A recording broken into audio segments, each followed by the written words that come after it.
चाचा चाची खई न मुर्गा माछी ले ले हम आइल ठेला पदई ठासी ठासी बड़ा बड़ा बर्तन लइहा नहीं तो दही जैत बही दही हाय हाय हाय दही हाय हाय हाय।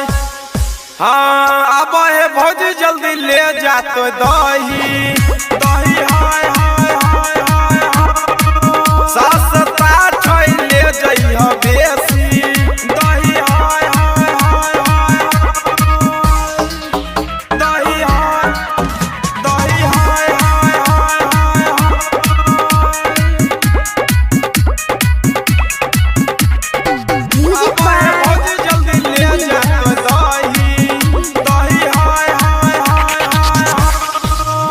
आप है भौजी जल्दी कर नहीं लेट है। आप है भौजी जल्दी कर नहीं लेट है। खई भजे हमर दही भर जैत पेट है। खई भजे हमर दही दही हाय हाय हाय दही हाय हाय हाय। देसी दही छिए भौजी ले जइया बेसी खई तो बच्चा बूढ़ा बजबा दिल संकरत बिना घर में तो छोटकी ननद के मेहमान दही हाय हाय हाय दही हाय हाय हाय।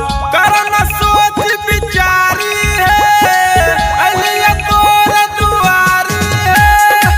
करन सोच विचारी है अलिया तोर दुआरी है।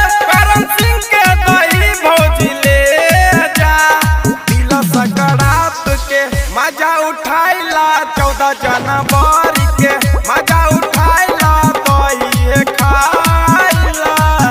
हाँ सुन सुन चाचा चाची खई न मुर्गा माछी ले ले हम आइल ठेला पदई ठासी ठासी बड़ा बड़ा बर्तन लइहा नहीं तो दही जैत बही दही हाय हाय हाय दही हाय हाय हाय।